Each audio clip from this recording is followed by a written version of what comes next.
बच्चों ये day 8 assignment का सॉल्यूशन वीडियो लेक्चर है, ठीक है। क्वेश्चन नंबर 1 से स्टार्ट करेंगे।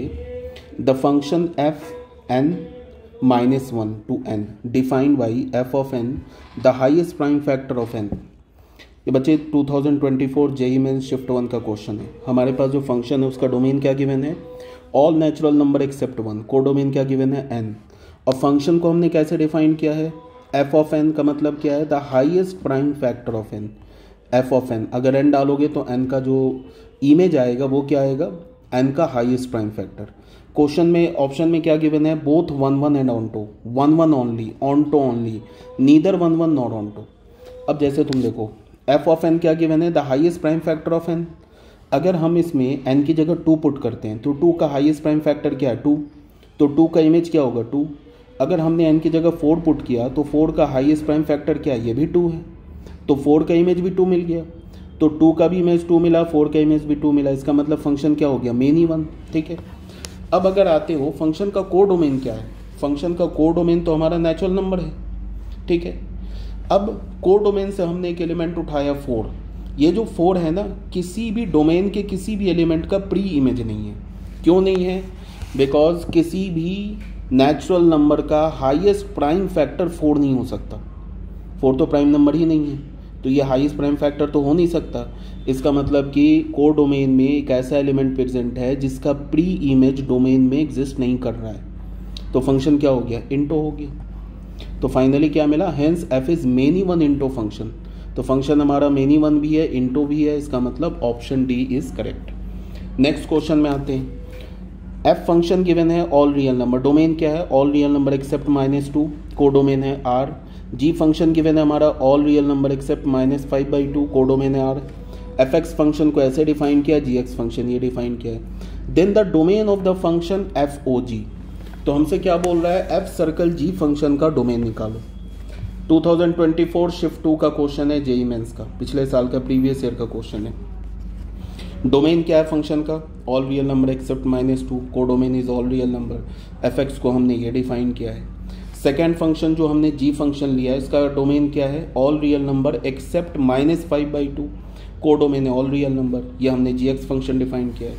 सबसे पहले हम लोग क्या करते हैं, एफ ऑफ जी निकालते हैं। तो एफ ऑफ जी का मतलब क्या है, एफ ऑफ जी एक्स हमने डाल दिया। अब ये एक्स की तरह काम करेगा किसके लिए, एफ एक्स फंक्शन के लिए। तो एफ एक्स फंक्शन में इन 2 प्लेस पर हमने क्या डाल देना है, मॉड x + 1/2x + 5 डाल के हमने सॉल्व किया तो हमें ये मिल गया, ठीक है।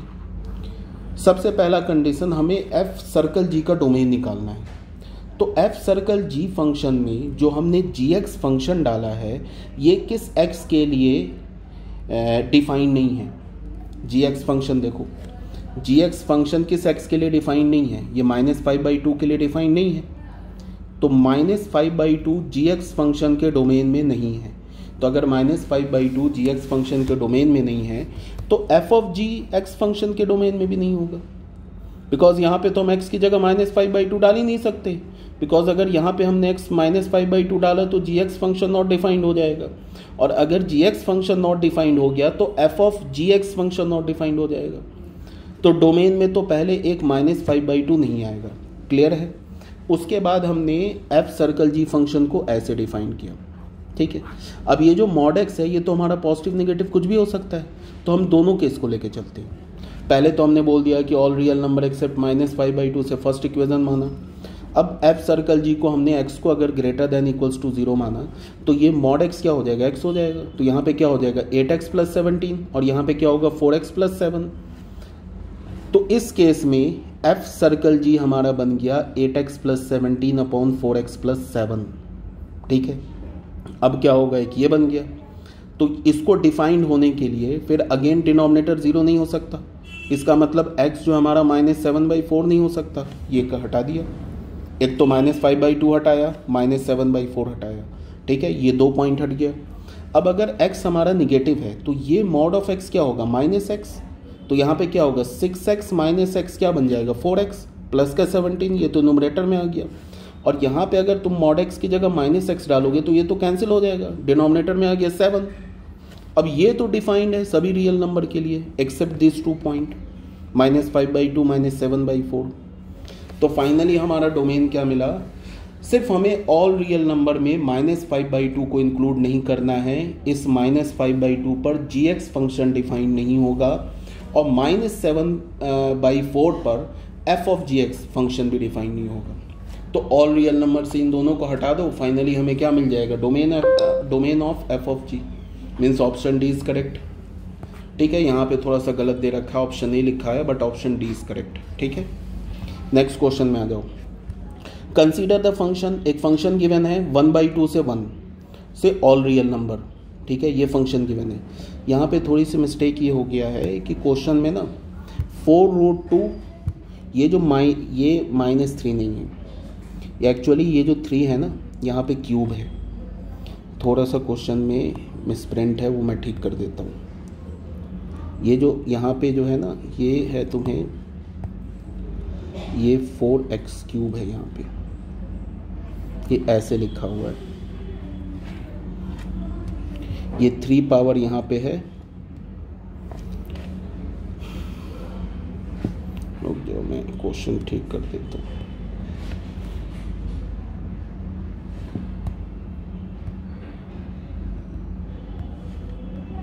यहाँ पे 4x³ है और यहाँ पे -3√2x है और यहाँ पे -1 है। अब क्वेश्चन नंबर 3 में क्या बोल रहा है, कंसीडर द फंक्शन। ये हमने फंक्शन कंसीडर किया, ये फंक्शन का डोमेन क्या है 1/2 to 1, को डोमेन क्या ऑल रियल नंबर।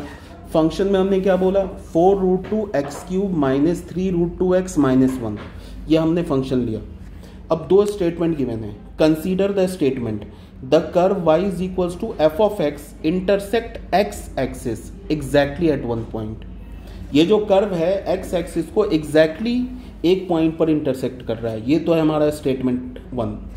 स्टेटमेंट 2 क्या है, the curve y is equals to f of x intersect the x axis at x is equals to cos π/12। x axis को जिस पॉइंट पे कट कर रहा है उस पॉइंट का जो और ये है एप्सिसा है वो है cos π/12। हमें ये दोनों स्टेटमेंट चेक करना है। ऑप्शन में क्या है, only 2 is correct, both 1 and 2 are correct, only 1 is correct, both 1 and 2 are incorrect, इस टाइप का है, हमें चेक करना है। ये तो हमारा फंक्शन का डोमेन है, ये है कोडोमेन, ये हो गया हमारा फंक्शन। हमने फंक्शन का डेरिवेटिव लिया, f' निकाला, तो f' हमें क्या मिल गया 12√2x² -3√2। अब f' को 0 किया तो यहाँ से हमें क्या मिल गया, x का 2 पॉसिबल वैल्यूज़ मिला, +-1/2। -1/2 हम ले नहीं सकते बिकॉज डोमेन क्या 1/2 to 1, तो x का वैल्यू हमें क्या मिल गया 1/2। अब देखो ध्यान से, चलो अब एक काम करते हैं, -1/2 को भी हमने प्लॉट किया। अब हमने अगर साइन स्कीम देखा तो ये पॉजिटिव नेगेटिव पॉजिटिव, डोमेन क्या हमारा 1/2 to 1। ठीक है, तो 1/2 to 1 इस केस में फंक्शन क्या हमारा इंक्रीजिंग है, डेरिवेटिव का साइन क्या है पॉजिटिव, तो फंक्शन इंक्रीजिंग है। अब अगर तुम देखो इंक्रीजिंग फंक्शन है और 1/2 पर फंक्शन का वैल्यू, इसमें तुम 1/2 डालो तो ये निगेटिव आ जाएगा। इसका क्या मतलब है कि अगर ये x एक्सिस है तो 1/2 पे, यहाँ पे अगर ये 1/2 है तो 1/2 पर फंक्शन का वैल्यू निगेटिव है और साथ में इंक्रीजिंग भी है, तो x एक्सिस को कितने पॉइंट पे कट करेगा, 1/2 पे निगेटिव भी है फंक्शन का वैल्यू और साथ में इंक्रीजिंग है। अगर तो डिक्रीजिंग होता तो हम कुछ नहीं कह सकते, बट ये फंक्शन तो इंक्रीजिंग है। ठीक है, तो x एक्सिस को एक ही पॉइंट पे कट करेगा, तो function cut the x axis at exactly 1 point. एक तो क्लियर हो गया, इसका मतलब स्टेटमेंट 1 हमारा करेक्ट है। अब सेकंड में क्या देखना है हमें कि बोल रहा है कि जिस पॉइंट पर x एक्सिस को इंटरसेक्ट कर रहा है उस पॉइंट का x कोऑर्डिनेट cos π/12 है, ये ट्रू है या फॉल्स, ये हमें चेक करना है। ठीक है, तो अगर फंक्शन x एक्सिस को किसी भी पॉइंट पर इंटरसेक्ट करता है तो उस पॉइंट पर y कोऑर्डिनेट क्या होता है 0, तो उस पॉइंट पर f ऑफ x 0 हो जाएगा। तो हमने क्या किया, यहाँ पे देखो f ऑफ x को 0 किया और x की जगह cos थीटा डाल दिया। ठीक है, x की जगह हमने cos थीटा डाल दिया, यहाँ पे 0 किया, ये -1 इधर आ गया और इन दोनों टर्म से क्या ले लिया हमने, इससे हमने √2 कॉमन ले लिया, तो यहाँ पे क्या आ गया 4 cos³ थीटा -3 cos थीटा, ये तो cos 3 थीटा का फॉर्मूला है। और ये 1/√2 इधर आके क्या हो गया 1/√2, राइट हैंड साइड पे आके 1/√2 हो गया। तो तो ये हमारा बन गया cos 3 थीटा और ये हो गया हमारा 1/√2। तो 1/√2 को तुम लिख सकते हो cos π/4। तो 3 थीटा क्या हो जाएगा π/4, तो थीटा का वैल्यू क्या हो जाएगा π/12। इसका मतलब अगर हमने थीटा का वैल्यू π/12 लिया तो यहाँ पे डाला तो ये सेटिस्फाई कर जाएगा, ये सेटिस्फाई करेगा, इसका मतलब ये सेटिस्फाई करेगा, ये करेगा, इसका मतलब y कोऑर्डिनेट 0 हो जाएगा। इसका मतलब ये है कि अगर हमने cos फंक्शन में cos π/12 डाला देन fx हो जाएगा 0, और fx 0 हो गया, इसका मतलब कि जो फंक्शन का ग्राफ है वो x एक्सिस को किस पॉइंट पे कट कर रहा है, cos π/12, 0 पर। यही तो बोल रहा है स्टेटमेंट 2 में, ठीक है। इसका मतलब कि बच्चे स्टेटमेंट 1 भी हमारा करेक्ट है एंड स्टेटमेंट 2 भी करेक्ट है, दोनों ये करेक्ट स्टेटमेंट गिवन है। तो ऑप्शन क्या हो जाएगा, D is the correct option, both 1 and 2 are correct. Next question में आते हैं क्वेश्चन नंबर 4 में। If the domain of the function cos inverse 2 minus mod x/4 plus log of e 3 - x, इस पे यहाँ पे -1 है ये -1 यहाँ लिखा है, ये -1 यहाँ पे है। इसका डोमेन बोल रहा है close interval -α to open interval beta minus gamma. तो alpha plus beta plus gamma का वैल्यू निकालना है। तो अल्फा बीटा गामा का वैल्यू निकालने के लिए तुम्हें क्या करना होगा, इस फंक्शन का डोमेन निकालना होगा, और जो डोमेन होगा उससे इसको इक्वेट करना होगा। फिर वहां से हमें क्या मिल जाएगा, इससे इक्वेट करना होगा। तो वहां से हमें क्या मिल जाएगा, अल्फा बीटा गामा। तो एक बार अगर हमें अल्फा बीटा गामा मिल गया तो alpha plus beta plus gamma निकाल दो। अब देखो फंक्शन को ध्यान दो, ये एफ एक्स फंक्शन तभी डिफाइंड होगा जब ये वाला टर्म डिफाइंड होगा एंड ये वाला टर्म डिफाइंड होगा, दोनों डिफाइंड होना चाहिए। इसका मतलब यहां से जो एक्स का वैल्यू मिलेगा, यहां से जो एक्स का वैल्यू मिलेगा, उसका हमें क्या लेना है, इंटरसेक्शन लेना है, कॉमन वैल्यू लेना है। अब देखो कि फर्स्ट टर्म कब डिफाइंड होगा, कॉस इनवर्स का डोमेन क्या होता है, -1 to 1, तो ये एक्स की तरह काम कर रहा है कॉस इनवर्स में। तो ये जो मॉड है यहाँ पे, ये हमारा इसका मॉड क्या होना चाहिए, -1 to 1। यहाँ पे हमारे पास ये जो है ना, यहाँ पे ये मॉड भी है, ठीक है। अब ये जो x के तरह काम कर रहा है क्या होना चाहिए, -1 to 1 लाई करना चाहिए, ठीक है। ये -1 to 1 लाई करेगा। अब इधर देखो, लॉग का आर्गुमेंट क्या है, 3 - x। तो सबसे पहला कंडीशन कि ये जो 3 - x है ये पॉजिटिव होना चाहिए, बिकॉज लॉग का आर्गुमेंट पॉजिटिव होता है, पहली चीज। दूसरी बात कि इस लॉग को तुम ऐसे लिख सकते हो ना, 1/log माइनस पावर है ना 3 - x बेस ई। अब ये लॉग तो आ गया डिनोमिनेटर में, तो ये 3 - x हमारा 1 नहीं हो सकता है। क्यों, बिकॉज अगर 3 - x 1 हुआ तो log 1 का वैल्यू हो जाएगा 0, denominator 0, again function not defined. तो यहाँ से दो कंडीशन मिला, सेकंड टर्म से दो कंडीशन मिला कि 3 - x should be greater than 0 and 3 - x should not equals to 1। अब आते हैं, हमें क्या करना है, यहाँ से x का वैल्यू निकालना है, यहाँ से, और तीनों का कॉमन सॉल्यूशन निकालना है, वो हमारा फाइनल आंसर होगा। तो मॉड ऑफ ये -1 to 1 लाई कर रहा है, ठीक है। ये हमारा कहाँ से कहाँ तक लाई कर रहा है, 1 to 1। यहाँ पे मॉड था नहीं, ये ऐसे ही था, ठीक है। तो ये हमारा 1 to 1 लाई कर रहा है। अब हमने क्या किया, 4 से मल्टीप्लाई किया, तो 4 तो पॉजिटिव नंबर है, इनइक्वालिटी चेंज होगा नहीं, तो ये हो जाएगा -4, ये +4, ठीक है। और यहाँ से हमें क्या मिला, x इज लेस देन 3, और यहाँ से हमें क्या मिला, x is not equals to 2, ठीक है। अब हमने क्या किया, दोनों साइड -2 ऐड किया, तो ये हो गया माइनस मॉड x क्या हो जाएगा, -2 to 2, सॉरी -6 to 2, और ये इसको तो हमने सॉल्व कर ही लिया है। अब यहाँ से दो कंडीशन आए ना, mod of x is always greater than -2, ये तो एक ऑलवेज ट्रू स्टेटमेंट आएगा। तो यहाँ से सिर्फ एक ही कंडीशन आया, mod of x is less than equals to 6। तो अगर mod of x less than equals to 6 है तो x की वैल्यू क्या है, -6 to 6, और यहाँ से क्या मिला, x इज लेस देन 3, और क्या मिला, x is not equals to 2। अब आ जाओ नंबर लाइन पे, ये भी ट्रू होना चाहिए, ये भी। तो x हमारा -6 से 6 के बीच में लाई कर रहा है, x हमारा 2 नहीं हो सकता, और x 3 से छोटा है। तो हमारा डोमेन क्या हुआ, डोमेन हुआ -6 to 3 में से ये 2 हटा दो, ठीक है। तो ये आ गया हमारा डोमेन, -6 to 3 से 2 हटा दिया और डोमेन इसके इक्वल गिवन है। तो यहाँ से अल्फा क्या हो जाएगा, अल्फा को इक्वेट कर दो, अल्फा हो जाएगा 6, बीटा हो जाएगा 3 and gamma is equals to 2। तो अल्फा 6 बीटा 3 गामा 2, हमें क्या चाहिए, alpha plus beta plus gamma. तो 6 + 3 + 2 11, ऑप्शन सी इज करेक्ट। देख लो ऑप्शन सी हमारा करेक्ट 11। क्वेश्चन नंबर 5 में आ जाओ। लेट एफ एक्स हमारे पास क्या गिवन है, 2 पे power x minus x square where x belongs to r if m and n are respectively the number of points at which the curve y is equals to fx and y is equals to f dash x intersect the x axis then the value of m plus n। ये जो fx function है ये x axis को जितने point पर cut कर रहा है उसको हमने किससे डिनोट किया, m से। और ये जो f dash x फंक्शन है ये x एक्सिस को जितने पॉइंट पे कट कर रहा है उसको हमने किससे डिनोट किया, n से। तो हमें क्या चाहिए, m प्लस n का वैल्यू चाहिए। 2024 का क्वेश्चन है, प्रीवियस ईयर का। देखो सबसे पहले हम fx फंक्शन पे बात करते हैं। ये हमारा fx फंक्शन है, m क्या हमारा number of points, number of possible points है such that curve cut the x axis. ठीक है, x इंटरसेप्ट के लिए क्या करते हैं, अगर हमें चेक करना है कि फंक्शन x एक्सिस को किस पॉइंट पे कट कर रहा है तो y को 0 डाला। तो यहाँ पे हमने fx को 0 डाला, मीन्स y को 0 डाला, तो ये मिल गया हमें 2 पे power x minus x square is equals to 0। अब 2 पे पावर x और किसके इक्वल मिल गया, एक्स स्क्वायर के।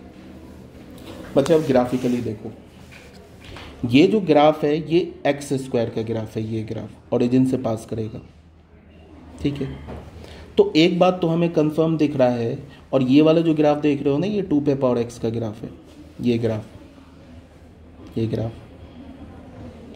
एक चीज़ तो हमें साफ साफ दिख रहा है कि निगेटिव x एक्सिस के लिए एक ही पॉइंट ऑफ इंटरसेक्शन होगा।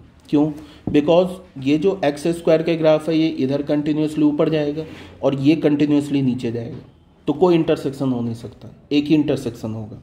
अब पॉजिटिव x एक्सिस के लिए देखो कि अगर तुम यहाँ पे एल्जेब्रिकली देखो, अगर तुम x का वैल्यू यहाँ से 2 डालते हो तो कर जाएगा सेटिस्फाई, 2 पे पावर 2 4 और यहाँ पे 2 पे पावर 2 4 कर गया सेटिस्फाई। अब अगर तुम यहाँ से x का वैल्यू 4 भी डालते हो तो देखो 2 पे पावर 4 क्या होगा 16 और 4 पे पावर 2 क्या हो जाएगा 16।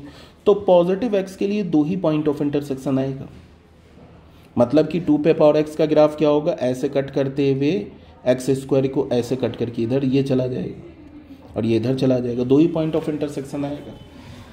तो fx में तो हमें क्या मिला, पॉजिटिव x के लिए 2 point of intersection, negative x के लिए 1, तो टोटल यहाँ से 3 पॉइंट ऑफ इंटरसेक्शन आ गया fx के लिए। अब f डैश x निकाल लो, ये f डैश x, fx को दोबारा डिफरेंशिएट करो।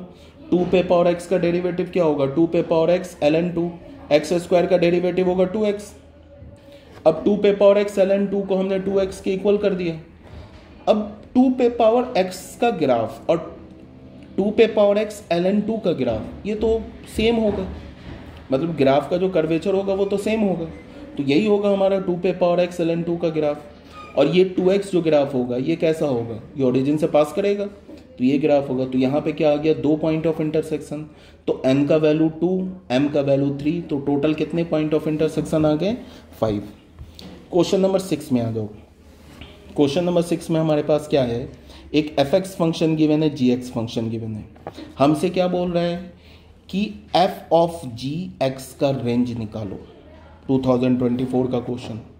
ठीक है, ये तो बच्चे हमारा fx फंक्शन है, ये gx फंक्शन है। सबसे पहले हमने fx का ग्राफ ड्रॉ किया, हमें क्या चाहिए, f ऑफ gx फंक्शन का रेंज, डोमेन नहीं चाहिए, रेंज चाहिए। तो हमने क्या किया, सबसे पहले fx का ग्राफ ड्रॉ किया। ये क्या हमारा -1 to 3 है, -1 से 0 के बीच में देखो, -1 पर वैल्यू क्या होगा, यहाँ पे -1 डालो तो 2 - 2 0, तो देखो -1 पे 0 आ गया। ठीक है, उसके बाद 0 पर वैल्यू क्या होगा, यहाँ पे 0 पर 2। ठीक है, 0 पर 2 होगा नहीं, बिकॉज 0 तो यहाँ पे हमारा इंक्लूडेड है, बट 0 पर लिमिटिंग वैल्यू क्या होगा, 0 पर लिमिटिंग वैल्यू हो जाएगा इसका 2।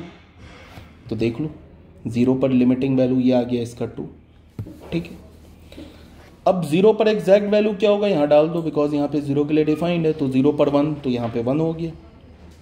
अब 3 पर देखो, 3 पर डालोगे तो 1 - 3 क्या हो जाएगा 0, ये 3 डालोगे ना तो 1 - 1 ये क्या हो जाएगा यहाँ पे 0, तो 3 पर वैल्यू क्या हो जाएगा 0। तो ये जो ग्राफ है हमें fx का ग्राफ मिला। अब अगर मैं तुमसे बोलूं कि fx फंक्शन का रेंज क्या है, तो बच्चे fx फंक्शन का जो रेंज है वो 0 to 1 है, इंक्लूडिंग 0 एक्सक्लूडिंग 1। ये fx फंक्शन का रेंज है जिससे हमें कोई लेना देना नहीं है, ठीक है। हमें तो f सर्कल gx का रेंज चाहिए। ये हमने ग्राफ ड्रॉ कर लिया fx फंक्शन का, ठीक है। अब आ जाओ gx फंक्शन में। gx फंक्शन का डोमेन है -3 to 1, -3 पर फंक्शन का वैल्यू -3 to 0 क्या है हमारा, gx है -x के इक्वल, तो ये हमारा -x का ग्राफ। 0 to 1 है x है, तो ये हमारा x का ग्राफ, यही है ना। अब बताओ -3 पर फंक्शन का वैल्यू क्या होगा 3, तो ये पॉइंट आ गया -3, और 0 पर क्या होगा 0, तो 0, तो ये ग्राफ हो गया हमारा -3 to 0। अब 0 से 1 देखते हैं, 0 पर तो आ गया ना ग्राफ, अब 0 से 1 के बीच में ये ग्राफ हो जाएगा, ये y = x का ग्राफ है, ठीक है। तो ये हमारा आ गया gx फंक्शन का ग्राफ। अब अगर मैं तुम्हें बोलूं कि gx का रेंज क्या है, तो gx का रेंज तो है 0 to 3, fx का रेंज है 0 to 1 जिसमें 0 इंक्लूडेड है 1 एक्सक्लूडेड है, और gx का रेंज है 0 to 3 जिसमें 0 भी इंक्लूडेड है 3 भी इंक्लूडेड है। यहाँ तक तो क्लियर है। अब हमें चाहिए क्या कि f सर्कल gx का रेंज चाहिए। इसको हम ऐसे लिख सकते हैं f of gx, ठीक है। हम क्या करेंगे, सबसे पहले इस x को देखेंगे, फिर इस x पर gx वैल्यू देखेंगे, फिर उस gx पे फिर f का वैल्यू देखेंगे। जैसे देखो, अगर हमने x लिया -3 से 0, यहां पे अब ध्यान से सुनो, अब यहां से हम f of gx का रेंज निकाल रहे हैं।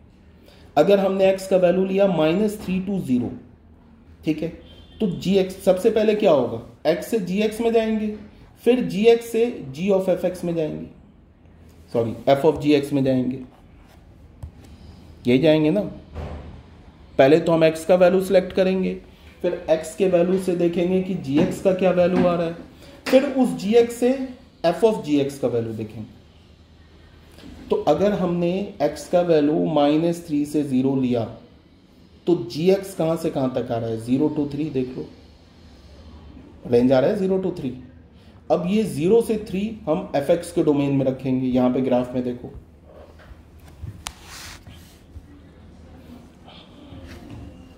x अगर हमारा -3 से 0 के बीच में है, तो gx क्या होगा, gx हमारा 0 से 3 होगा, 0 पे भी इंक्लूडेड होगा 3 पे भी इंक्लूडेड होगा।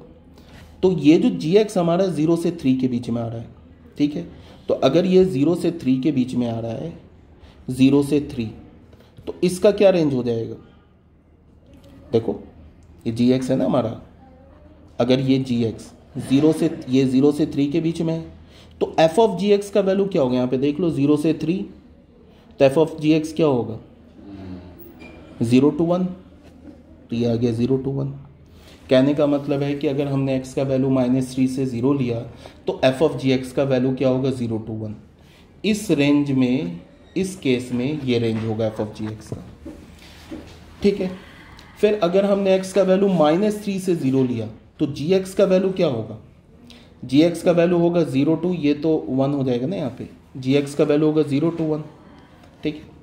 अब अगर gx का वैल्यू 0 to 1 है, अब यहाँ पे ध्यान दो, x हमने यहाँ पे 0 ले लिया, इधर 0 छोड़ दिया हमने, तो यहाँ पे भी ओपनली यूज होगा, ठीक है। अगर x हमने 0 to 1 लिया ना, x 0 से 1 लिया, तो इसमें हमने 0 छोड़ रखा है, तो gx क्या होगा, यहाँ भी 0 छोड़ना होगा, gx होगा हमारा 0 to 1। अब अगर gx 0 to 1 होगा, तो f क्या होगा, अगर gx हमारा 0 to 1 है, तो f क्या होगा, 0 हमने छोड़ रखा है, तो यही होगा ना gx। मतलब क्या होगा 2/3 to 0 to 2/3, जिसमें 2/3 पर हमें ओपन रखना होगा, बिकॉज हमने 0 छोड़ रखा है, ठीक है। 0 पे 2π/3 पे हमने ओपन रखा, यही होगा ना 2π/3 to 0 to 1, 0 to 1। तो 0 to 1 हमारा ये ग्राफ आ रहा है ना, ये आ रहा है ग्राफ 0 to 1। तो रेंज क्या हो रहा है 2/3 to 1, यही आ रहा है ना रेंज, 2/3 हमने छोड़ दिया। अब ये हमारा फर्स्ट पार्ट का रेंज, ये सेकंड पार्ट का रेंज, जो हमारा फाइनल जो रेंज होगा दोनों का यूनियन ले लो। 0 to 1, 1 यहाँ पे हमने इंक्लूड किया है, यहाँ पे 1 को एक्सक्लूड किया है। ये हमारा 0 to 1 नहीं आ रहा है, ये 0 to 1, एक सेकेंड, ये हमारा आ रहा है 0 to 1, ठीक है। और ये क्या आ रहा है 2/3 to 1, 2/3 to 1 यूनियन लेना है ना हमें, तो 2/3 आ जाएगा। तो फाइनल हमारा रेंज क्या होगा 0 to 1, means option C is correct.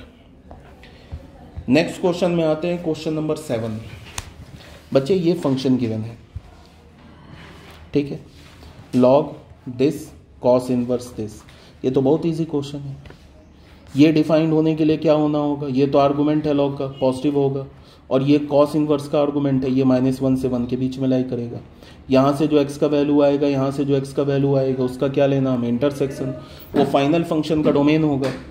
इसको हमने डिनोमिनेटर को किया फैक्टराइज, और इसको हमने 2 इनइक्वालिटी में ब्रेक किया। एक होगा 2x - 1 upon x + 2 is greater than equals to -1 less than equals to 1, ठीक है। यहाँ से -1 को इधर लेके आया, प्लस हो गया, ये इसको इधर ले आया, माइनस हो गया। अब ये हमारा ग्रेटर देन इक्वल्स टू 0 है, यहाँ एलसीएम ले लिया, यहाँ भी एलसीएम ले लिया, ठीक है। अब इसको हमने ब्रेक किया तो क्या हो गया 4x - 3x + 1, ये एक इनइक्वालिटी मिल गया, एक ये इनइक्वालिटी मिल गया, और एक ये इनइक्वालिटी मिल गया। यहाँ पे लेस देन 0 है, ग्रेटर देन इक्वल्स टू 0, सिर्फ ग्रेटर देन 0 है। बच्चे तीनों पे वेवी कर्व रूल अप्लाई कर दिया। तो पहले से हमें क्या मिला, हमें ग्रेटर देन 0 लेना है, -3/2 एंड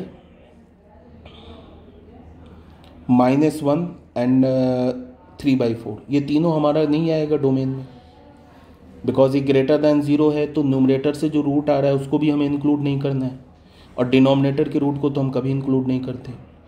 अब वेवी कर्व रूल लगाओगे तो पॉजिटिव नेगेटिव पॉजिटिव, हमें चाहिए पॉजिटिव, तो हमारा यहाँ से क्या आएगा, यहाँ से आएगा -3/2 to -1 यूनियन 3/4 to इन्फिनिटी, ये आ जाएगा हमारा इधर से।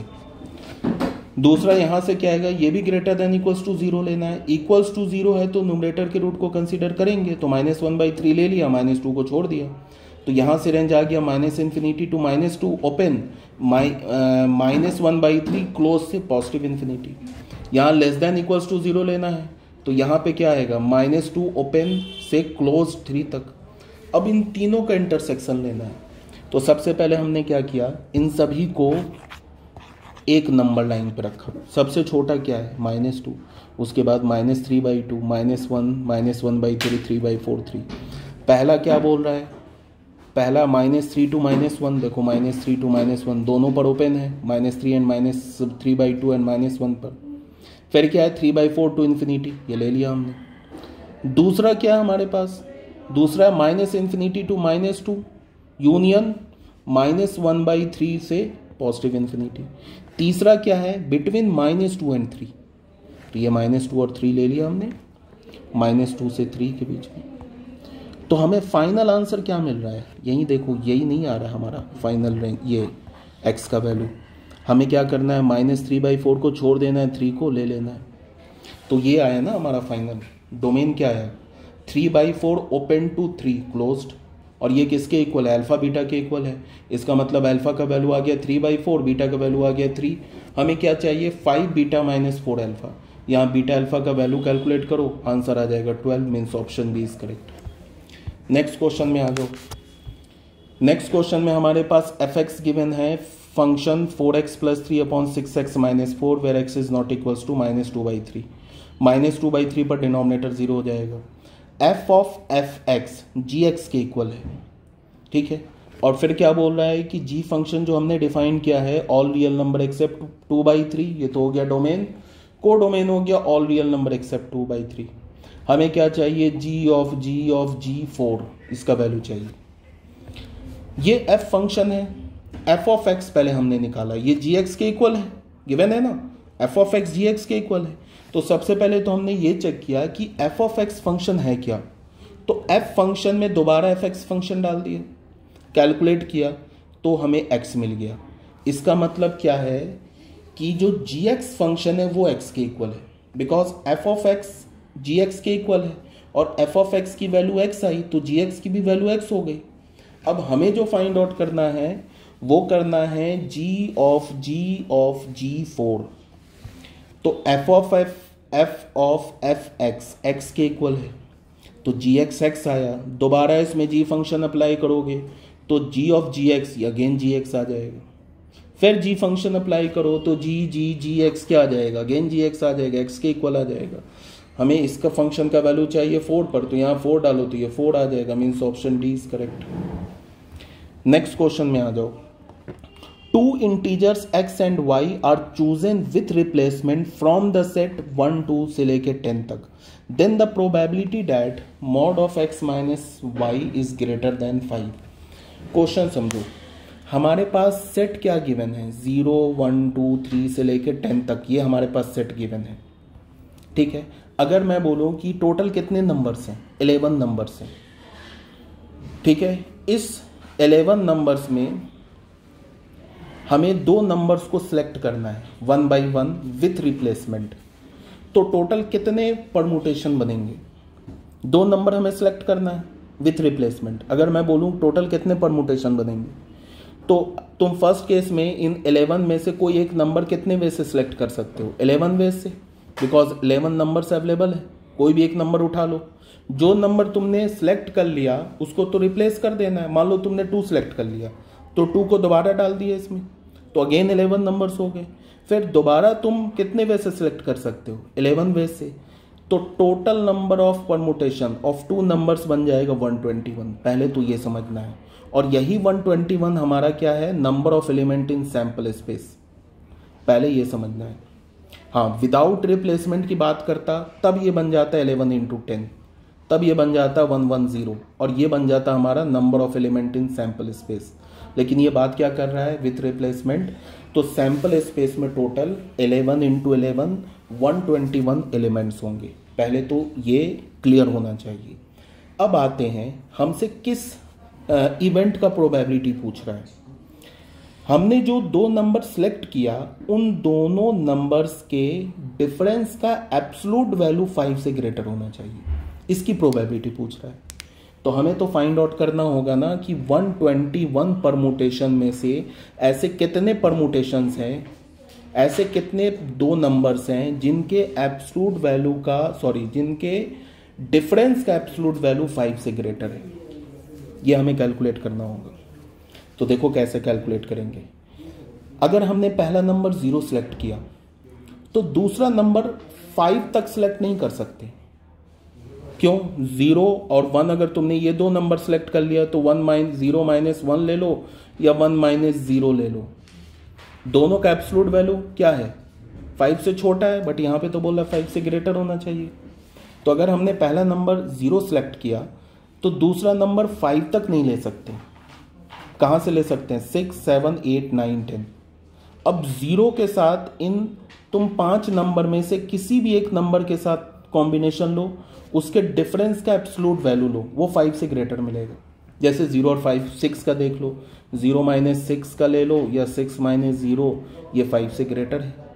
0 7 का देख लो, 0 माइनस 7 ले लो या 7 माइनस 0 का एब्सोल्यूट वैल्यू ले लो, ये भी 5 से ग्रेटर है। समझ में आ गई बात। तो यहाँ से टोटल कितने पॉसिबल वैल्यूज मिले। अब यहाँ पे भी कुछ बच्चे बोलेंगे टोटल 5 पॉसिबल वैल्यूज मिले, फिर गलत है। टोटल हमें 5 इंटू 2 10 पॉसिबल वैल्यूज मिले। कैसे, परमुटेशन थोड़ा यूज करो। ऐसा भी हो सकता है ना कि हमने पहले 0 लिया उसके बाद 6 लिया, ये भी तो हो सकता है कि पहले हमने 6 लिया उसके बाद 0 लिया। तो एक्चुअल में यहां से हमें 10 वेज मिल गए 2 नंबर्स को सिलेक्ट करने के लिए, 10 वेज मिल गए। ठीक है, फिर अगर हमने x का वैल्यू 1 लिया तो y का ये पॉसिबल वैल्यूज हो सकता है 4, तो यहां से कितने मिल गए, 8 पॉसिबल वेज मिल गए। फिर अगर हमने x का वैल्यू 2 लिया तो y की ये 3 पॉसिबल वैल्यूज हो सकते हैं, तो इसका मतलब टोटल कितने पॉसिबल वैल्यूज मिल गए, 6। फिर अगर हमने x का वैल्यू 3 लिया तो y के 2 पॉसिबल वैल्यूज मिले, तो यहां से कितने मिल गए, 4।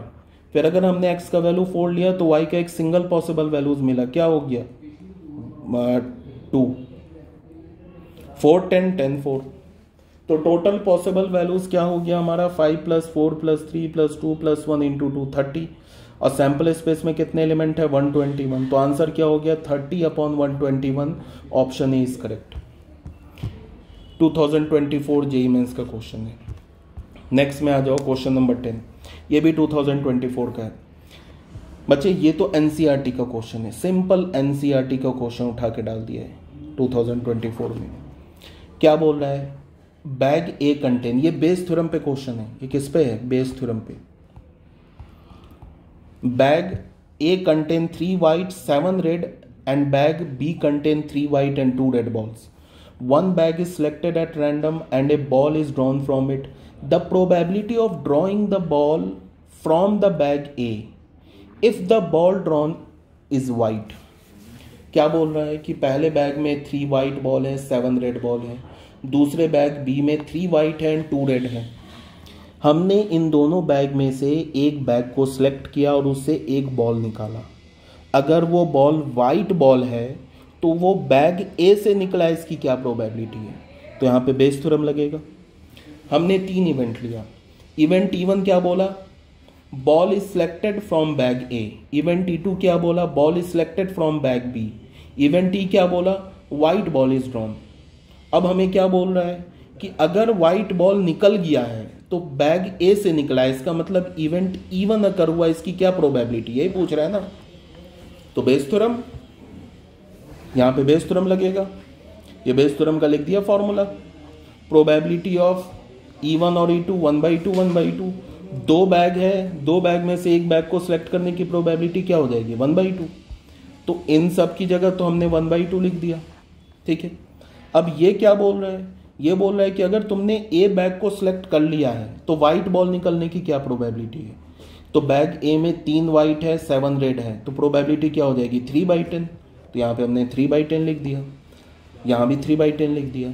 ये तुमसे क्या बोल रहा है कि अगर तुमने बी बैग को सिलेक्ट कर लिया तो वाइट निकलने की क्या प्रोबेबिलिटी है। तो अगर हमने बैग बी को सिलेक्ट किया तो सेकेंड बैग में 3 वाइट है और टोटल कितने बॉल हैं 5, तो 3/5, तो इसकी जगह हमने 3/5 डाल दिया। इसको कैलकुलेट कर लो तो आ जाएगा 1/3, option A is correct. Okay बच्चों, थैंक यू वेरी मच।